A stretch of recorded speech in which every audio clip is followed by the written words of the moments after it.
Hello. All right.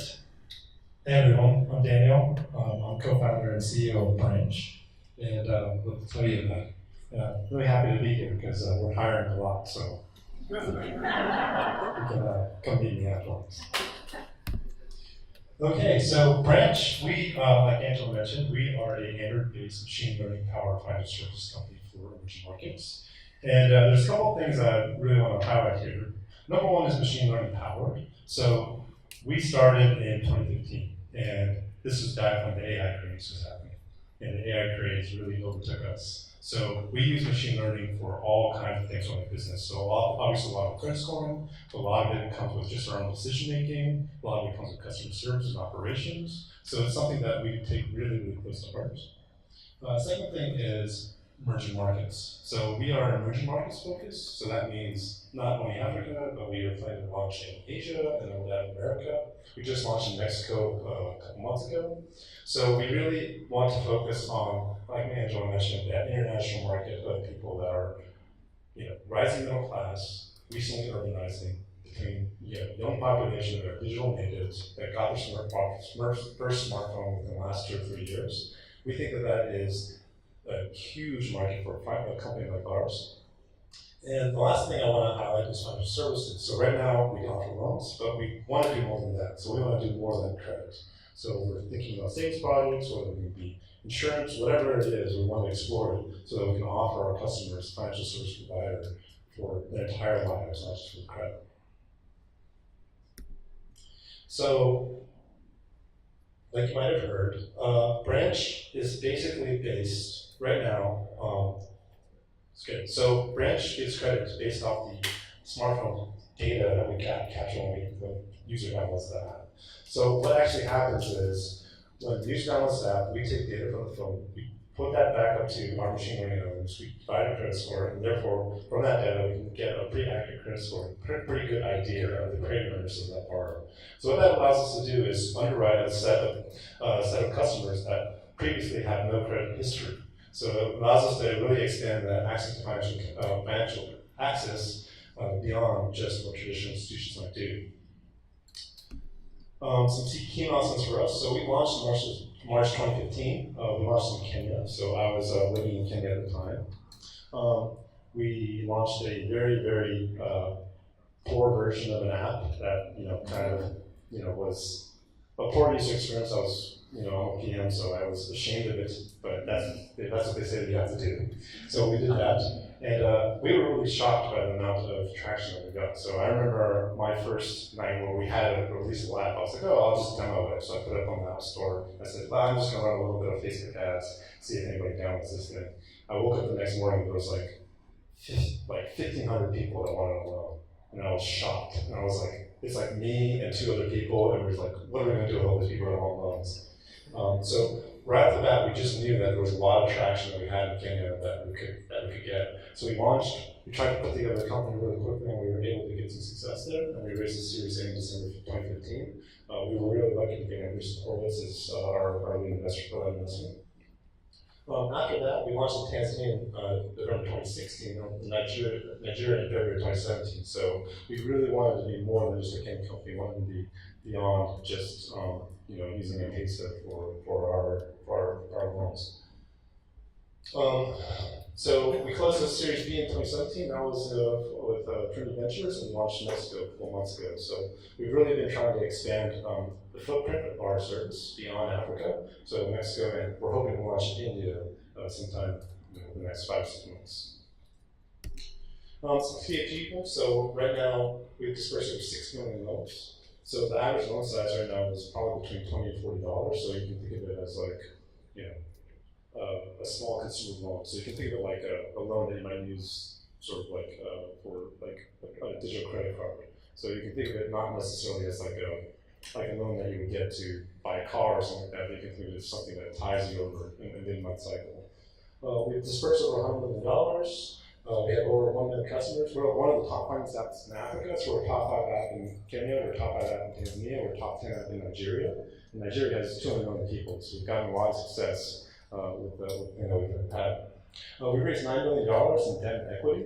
So a lot of what we do as a company is trying to figure out ways to finance our growth. So that's a lot of work there.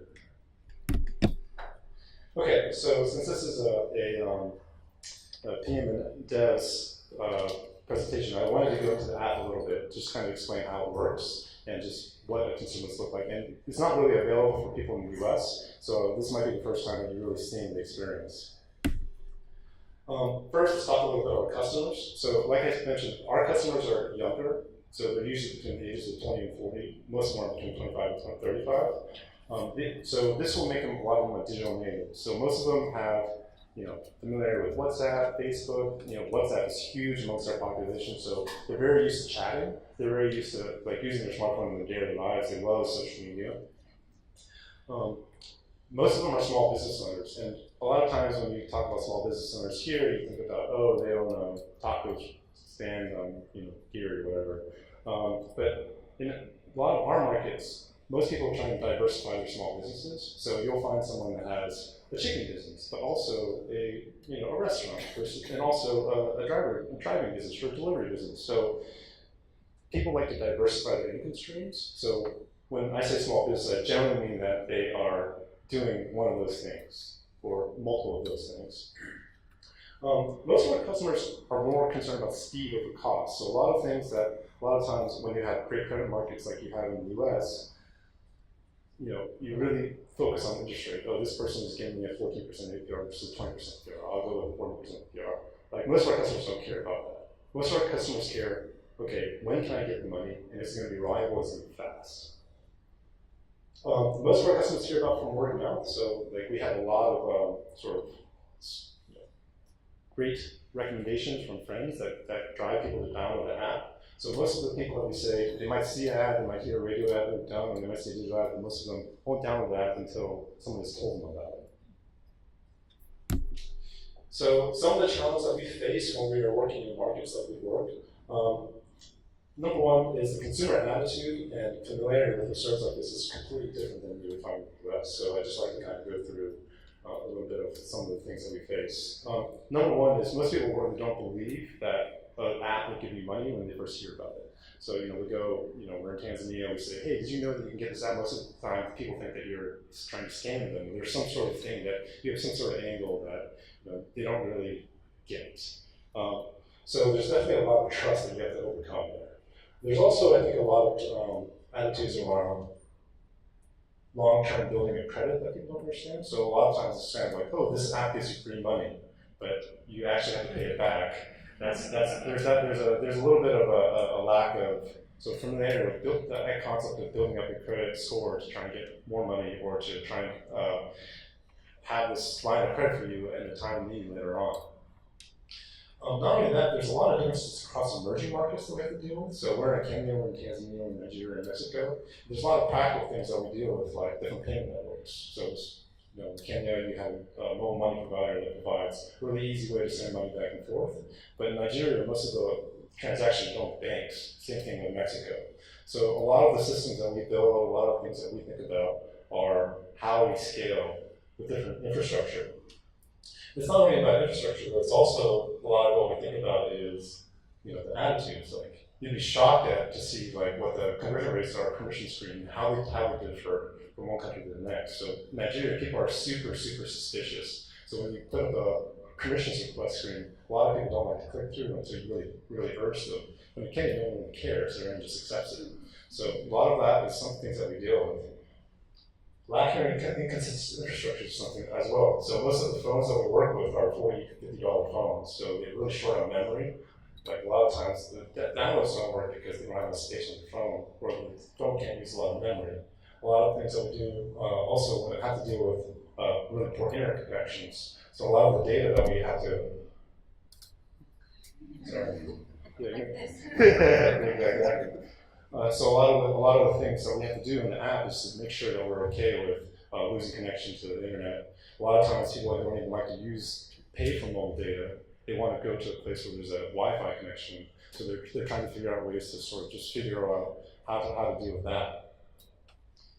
So these are all challenges that we face, and I just wanted to go through the app itself to just kind of give a little bit of information about how we would deal with some of these things. So this is what the loan app offer screen looks like. And so I just wanted to point out a couple things. First off is the loan offer itself. So the loan offer itself is something where we will offer you 2,000 shilling loan, which is around $20, and the fee is fixed at 280, right? So there's no sort of late fees. There's no like annualized rate. There's no sort of percentage or anything like that. We calculate everything for the person, and what we don't do is we don't actually say, okay, if you pay back in, it's not like a rolling credit score. It's not like if you pay back in 3 months, then you have a monthly interest rate or an annual interest rate. Instead, it's just we give you 2,000, you give us back 2,020. So it's very, very easy to understand. Second thing is that we make the payments really easy to make by breaking it down by weekly payments. So what we say is we break it down and we make everything divisible. So we don't ever try to make a user try to calculate something that's super difficult to divide. So by the time they've actually gotten to the screen, they've received a credit score. So what has happened by the time they've gotten to the screen is the data from your phone is actually uploaded to our servers, and we've returned a score that predicts like what we think the value of these customers can be. So the amount that you see over here is really dependent on that score. So based on that score, we give you the amount, we give you the fee, and you can choose a lower amount by just cycling down, and then your fee will display down below. So everything we do in the app, we always think about it internationally. So we think, okay, is this screen going to work in Mexico? Is this screen going to work in India? So we're constantly thinking about that. So this screen can be replaced with rupees, it could be replaced with Thai baht, it could be replaced with Mexican pesos. We're constantly thinking about that, and all the fee structures are always customized by country as well. So a lot of the things that we're trying to do is actually overcome the customer's mistrust. So a lot of the things that we say is like, okay, well, is there a late fee? Is there something where I'm going to be really surprised later on? But trying to be upfront as much as possible with exactly the amount of cash the person's going to actually pay as interest for the loan is something that we really work on. So one thing that we really try to do is try and avoid any kind of surprise that the customer could have. One thing that we do really focus on a lot is customer service. So within the app itself, there's a screen that you can chat to our customer service. So we have offices in Nairobi, we have offices in Lagos, and the majority of those offices are actually customer service reps. So what we do here is, when we first launched the app, we launched it in there. We essentially launched it primarily just because we were working in San Francisco, so Bill was working in San Francisco, so we needed a way to talk to the customers. So it was initially just a way to get feedback from the customers, and people started writing us in. So I remember the first set of messages that we got, it was all essentially like, is this app real? Are you guys a scam? Like, what are you doing? Or what are you doing on my phone? Like, things like that. And I spent hours at the early start of the company just essentially responding to these messages. And we eventually hired a team to do that. And a lot of what we do is actually just try and respond as quickly as possible, because that's overcoming the mistrust that the customer would initially have when they actually download the app. So we get about 10,000 messages a day, incoming messages from customers. We respond to every single one. Right? So how do you do that? We built essentially internal deep learning chatbots. So what actually happens is for the customer service rep is, as they see the message, the chatbot will come up and say, okay, this is the most likely response for this person. And all that is built in-house. So this is another example of how we build machine learning into the core concept of the company and everything that we do. Lastly, the most important thing about chat for us is the feedback that we get about the app. So we release something else, we know exactly what the customer feels about it because they'll tell us. They're very, very vocal about this. So, interest rates go up, interest go down, whatever, they'll let us know. So we know exactly we're in tune with the customer, even from San Francisco. The onboarding experience is something that we worked really hard on. So really easy to sign up. This is the entire loan application screen in Kenya. This is all you have to fill out. These two things: your legal name, your national ID number, and your date of birth. That's essentially just so that we know who you are. Beyond that, everything is done behind the scenes. So we pay a lot of work in how we process the data, collect it, and then using that for a score. Before the screen, it's not on this page, but before the screen, we're really transparent about data. So we tell the customer exactly what's happening. So we say, hey, you're going to be uploading your data to get a credit score, so we can get a credit score, and they give us permissions for the screen.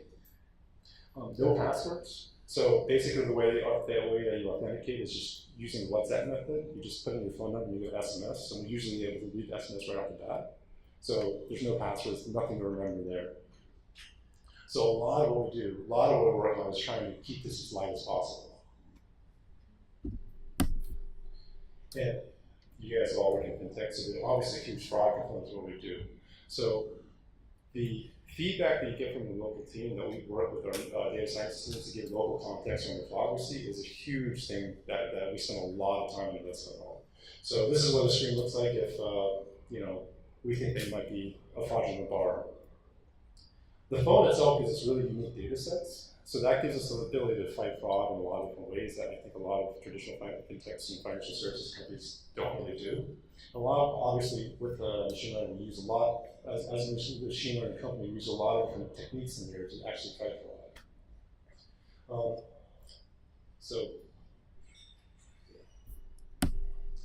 So anyway, so those are some aspects about the branch app and product that I wanted to go over. One thing I'm really passionate. So like this is a huge market for us. There's a lot of people that need our service, and the opportunity for us is huge. So our future is super bright, and we're looking to hire. We're building up an engineering team, both on the PM side, devs, data scientists. So please just go to the branch of careers, check out our open listings, and you always feel free to email me if you want to know more about the company.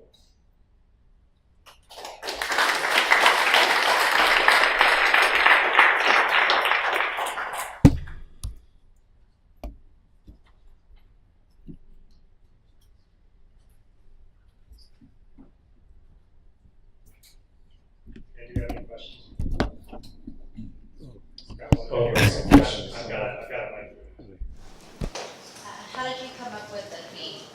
The fee? So the fee is algorithm based. So a lot of that is based on what we think the default rate is going to be. So based off of like, okay, we think that the default rate, you have a 15% chance to default, and you have a 5% chance to default, and that's what we'll price the fee based off of that. Do you, when you do this type of like a loan, do you felt the local regulations do you have a lawyer team? Yeah, of course, yeah. I mean, we work a lot with that. That's something that we definitely, so before we launch a country, before we decide to go into the country, we really study the regulations to see whether or not it's actually going to be possible for us to apply, and whether it's possible for us to actually go in. So, there's just definitely a lot of research in that. We generally work with, local lawyers, and also happily engage with their regulators when we do.